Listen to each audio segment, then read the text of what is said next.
آؤ میں تمہیں وہ اس بارگاہ پہ لے جاؤں جس نے سب کو شانیں عطا فرمائی ہے۔ حضرت ابوبکر صدیق رضی اللہ تعالیٰ عنہ خلیفۃ المسلمین بنے، خلیفہ بنے تو سویرے جس رات خلیفہ بنے سویرے سر پہ ٹوکری رکھی، منڈی کی طرف جا رہے ہیں۔ حضرت عمر فاروق رضی اللہ تعالیٰ عنہ مولا علی شیر خدا کو کسی نے بتایا کہ وہ تمہارا خلیفہ تو جا رہا ہے مزدوری کرنے، وہ تو جا رہا ہے کمائی کرنے۔ حضرت علی شیر خدا مولا کائنات جناب فاروق اعظم دونوں نے رستے میں روکا کہ ابو بکر کہاں جا رہے ہو؟ فرمانے لگے کام کرنے جا رہا ہوں، مزدوری کروں گا، منڈی میں جاؤں گا، تجارت کرتا تھا اس کو جاری رکھوں گا، بچوں کا پیٹ بھی تو پالنا ہے۔ اب تمہاری حکومت کے پیچھے بچے تو نہیں نا بھوکے مروا لینے، میں نے کچھ کرنا تو ہے۔ حضرت عمر کہنے لگے چلا آ کے بیٹھ، ہم صحابہ کو اکٹھا کرتے ہیں اور مال غنیمت سے تیرا وظیفہ لگاتے ہیں، آپ کو وظیفہ ملے گا ماہانہ، تو آپ بیٹھ کر کے مسجد میں تو ڈیوٹی کریں۔ بیٹھ گئے، مشاورت ہوئی تو حضرت ابوبکر صدیق رضی اللہ تعالیٰ عنہ سے پوچھنے لگے جناب بتلائیے آپ کا کتنا وظیفہ لگایا جائے؟ تو حضرت ابوبکر صدیق فرمانے لگے اتنا لگا دو جتنی ایک مزدور کی تنخواہ ہوتی ہے۔ تو ایک صحابی بول کے بڑے میٹھے اور دھیمے لہجے میں کہنے لگے ابو بکر اگر تیرا گزارا نہ ہوا تو، اگر تیرا گزارا نہ ہوا تو۔ حضرت ابوبکر صدیق فرمانے لگے اگر میرا گزارا نہ ہوا تو میں مزدوروں کی تنخواہوں میں اضافہ کر دوں گا، اگر مزدوروں کے گھر جلنے لگیں گے تو میرا بھی چلے گا، میں ان کی تنخواہیں بڑھاؤں گا صرف اپنی۔ تو مزدور کے حقوق کا تعین کیا۔ سب سے پہلے تو میرے نبی پاک علیہ السلام نے منع فرمایا، فرمایا جس کو مزدوری پر رکھو پہلے اس کے ساتھ اجرت طے کرو۔ حضور صلی اللہ علیہ وسلم نے فرمایا جب تک اجرت واضح نہ ہو جاؤ کسی کو کام پر، جب تک اجرت واضح نہ ہو جائے، مکمل نہ ہو جائے کہ کیا دینا ہے، طے کریں۔ کیا لوگے جو جناب دے دیں گے لے لوں گا، شریعت اس کو پسند نہیں کرتی، محبوب نہیں رکھتی۔ پہلے اس کے ساتھ پہلا حق مزدور کو یہ دیا کہ اس کی اجرت پہلے، بولیے اجرت پہلے اجرت طے ہوگی، یہ پہلا حق ہے۔ اور مزدور کا دوسرا حق کیا بیان کیا میرے نبی پاک نے؟ فرمایا جب، اور یہ ایسی اعلیٰ بات ہے کہ جتنے حقوق لکھنے والے ہیں نا، جتنے بین الاقوامی سطح پر انسانی حقوق کا چارٹر بنانے والے ہیں، وہ کہتے ہیں کہ یہ ایسا نقطہ حضور نے بیان کر دیا ہے کہ اس سے آگے کو بڑھ ہی نہیں سکتا، یہ ایسی بات ہے کہ جس کی شرح بھی کوئی نہیں کر سکتا۔ میرے حبیب کریم علیہ الصلوۃ والسلام نے فرمایا پہلے طے کرو، اور کیا خوبصورت لفظ ہے، قانون بنا دیا۔ فرمایا جب مزدور مزدوری کر لے تو اس کا پسینہ خشک ہونے سے پہلے اسے ادا کر دینا، اس کا پسینہ خشک ہونے سے پہلے اسے اس کی مزدوری دے دو۔ ایک صحابی اپنے خادم غلام کو مار رہے تھے تو میرے نبی پاک تشریف لائے، فرمایا کیوں اسے مار رہا ہے؟ حضور غلطیاں بڑی کرتا ہے۔ تو نبی پاک نے فرمایا جتنا تجھے اس پر اختیار ہے نا، اس سے کہیں بڑھ کر میرے رب کو تیرے اوپر بڑا اختیار ہے۔ کہا حضور یہ بڑی غلطی کرتا ہے، میں آخر کتنا معاف کروں؟ تو حضور نے فرمایا اتنا معاف کر جتنا میرا رب تجھے معاف فرماتا ہے۔ پتہ ہے تیری صبح سے لے کر شام تک کتنی کوتاہیاں ہیں، درگزر کا حکم دیا۔ پہلا حق یہ دیا مزدوری طے کرو، دوسرا حق یہ دیا پسینہ خشک ہونے سے پہلے ادا کرو، تیسرا حق یہ دیا کہ اس سے درگزر کرو، غلطی ہو جائے تو درگزر کرو۔ تو یا رسول اللہ مزدوری کتنی دیں؟ میرے نبی پاک بخاری مسلم حضور سید عالم صلی اللہ علیہ وسلم نے فرمایا مزدور کا حق بیان کیا نبی پاک نے، اور ایک بات ارشاد فرمائی تو اس کے اندر کئی پہلو، ایک حدیث میں کئی پہلو بیان فرمائے۔ حبیب پاک نے فرمایا جیسا تم کھاتے ہو ویسا ہی اسے، بھئی بس ختم ہو گئی بات۔ اتنی بڑی بات کر دی سرکار نے۔ کبھی دیکھا ہے آپ نے کہ مزدور کو ایسے کھلایا جا رہا ہو جیسا مالی کھا رہے ہیں؟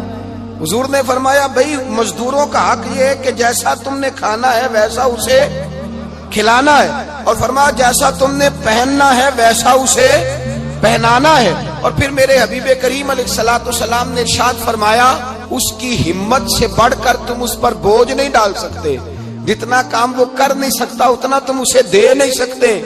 اور فرمایا اگر اتنا کام دینا ہے جو اس کی ہمت سے زیادہ ہے تو میں اس کے مالک کو کہتا ہوں وہ بھی اٹھ کے مزدور کے ساتھ کام پہ لگ جائے، اٹھے اس کے ساتھ کام میں شریک ہو جائے۔ مزدوری کا بھی تعین فرمایا، اور پھر اس کو کام کس مقدار کا دینا ہے، مزدور کو کس قدر زیادہ اس پر بوجھ ڈالا جائے گا، یہ بھی مصطفیٰ کریم نے بیان فرمایا۔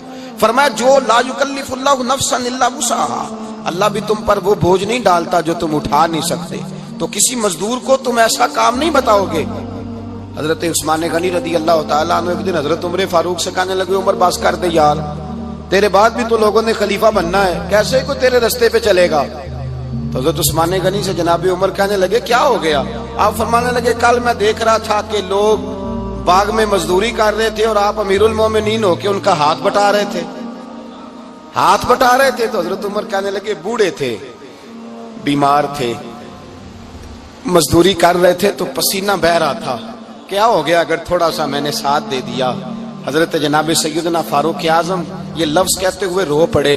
آپ فرمانے لگے میں کسی بادشاہ کا شہزادہ نہیں، میں بھی اسی باپ کا بیٹا ہوں جو اونٹ چرا کے گزارا کیا کرتا تھا۔ میں نے آگے بڑھ کے لوگ حیثیت بھول جاتے ہیں، اپنی حیثیت بھول جاتے ہیں۔ اللہ تبارک و تعالیٰ جب کچھ عطا کرتا ہے ان کا رویہ اپنے ماتحتوں کے ساتھ اتنا سخت اور جابرانہ آمرانہ ہو جاتا ہے، اس قدر زیادہ ان کے لب و لہجے میں کڑواہٹ آ جاتی ہے، اس قدر زیادہ ان کی طبیعتوں کے اندر سختی اور غرور بھر جاتا ہے کہ وہ احساس ہی نہیں کرتے کہ جو سامنے بیٹھا ہے وہ بڑا ایک دکھی انسان ہے اور وہ تکلیف میں ہے، وہ آزمائش میں اپنے آپ کو مبتلا سمجھ رہا ہے۔ حضرت ابو ذر غفاری رضی اللہ تعالیٰ عنہ فرماتے ہیں میں اپنے ماتحتوں کے حق میں بڑا سخت تھا، سخت تھی میری طبیعت، میرے غلاموں کی جرت ہی نہیں تھی کہ وہ میرے سامنے گفتگو کر سکیں اور ٹھہر بھی سکیں۔ فرماتے ہیں جس دن میں کلمہ پڑھنے گیا، جس دن میں حضور کی بارگاہ میں، تو میں نے کہا حضور کوئی خاص نصیحت؟ تو نبی پاک نے فرمایا میری نصیحت تیرے لیے یہ ہے کہ جیسا تو نے کھانا ہے ویسا ہی غلام کو کھلانا ہے، جیسا تو نے پہننا ہے ویسا ہی غلام کو پہنانا ہے۔ حضرت ابو ذر کہتے ہیں جو میرے اندر کمی تھی وہی میرے نبی نے نصیحت کر دی، جو میرے اندر کوتاہی تھی وہی غیب جاننے والے رسول نے بتلا دی۔ فرماتے میں گھر گیا، جب میں جاتا تھا تو ملازموں کا سانس خشک ہو جاتا تھا، وہ کانپنے ہانپنے لگتے تھے کہ جانے اب یہ کیا کرے گا۔ حضرت ابو ذر غفاری فرماتے میں گیا، ایک شخص سے میں نے کہا کھانا پکاؤ، کھانا پکایا، دسترخوان پہ لگایا اور اپنے سارے ملازموں کو کہا آؤ یار میرے ساتھ بیٹھ کے روٹی کھاؤ، آؤ سارے میرے ساتھ بیٹھ کے کھانا کھاؤ۔ فرماتے انہوں نے کھانا کھایا، پھر میں ان کو بازار لے گیا، جیسے کپڑے میں پہنتا تھا ویسے میں نے ان کے لیے بھی خریدے۔ فرماتے ہیں میرے غلام کہنے لگے آقا خیر تو ہے نا، خیریت تو ہے نا، کیا ہوا؟ مزاج مبارک تو ٹھیک ہے، کیا ہو گیا؟ اور یہ جو ہم فضا کو اتنا خوبصورت دیکھ رہے ہیں اور یہ جو ہم اتنی پیاری ریم جھیم برستی دیکھ رہے ہیں، یہ جاری رہے گی یا ایک دن کی ہے؟ تو حضرت ابو ذر غفاری رو پڑے، کہنے لگے اب تمہیں ابو ذر غفاری بدلا ہوا ملے گا، اس لیے کہ اب میں وہ نہیں رہا، اب میں رسول اللہ کا کلمہ پڑھ کے غلام مصطفیٰ بن گیا ہوں، اب میں بدل گیا ہوں، میری طبیعت بدل گئی۔ غلاموں کے حق میں حضرت مولا علی شیر خدا غلام کو لے کر کے گئے دکان پر، حضرت مولا علی غلام کو لے کر گئے کپڑے کی دکان پر، 2 جوڑے خریدے، ایک کم قیمت کا ایک زیادہ قیمت کا، ایک کم قیمت کا ایک زیادہ قیمت کا، 2 جوڑے خریدے۔ جب واپس لوٹے تو غلام سے کہنے لگے تو اپنا لے لے۔ غلام کو پتا تھا کہ اس زمانے میں ہوتا کیا تھا، اس نے کم قیمت کا جوڑا اٹھایا۔ حضرت علی فرمانے لگے عجیب آدمی ہے، یہ تو تیرا نہیں، یہ تو میرا ہے۔ اس نے کہا حضور کس طرح سے؟ آپ فرمانے لگے تیرے لیے قیمتی جوڑا اس لیے خریدا ہے کہ تو جوان ہے، اور میں نے اپنے لیے اس لیے چھوٹا خریدا ہے کہ میں تو اب بوڑھا ہو گیا ہوں، مجھے تو حاجت نہیں۔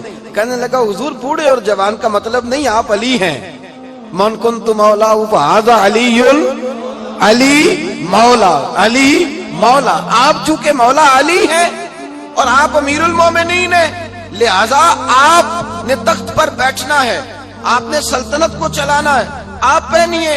حضرت علی فرمانے لگے تو میرا غلام بنا ہے نا، تو نے ابھی میرے نبی کا دیدار نہیں نہ کیا، تو بعد میں آیا ہے نا، اگر تو اس دور میں ہوتا تو جان جاتا کہ یہ عمل میرا ہے، پر اس کے پیچھے جو نصیحت کے پھول ہیں وہ مصطفیٰ کے عطا فرمائے۔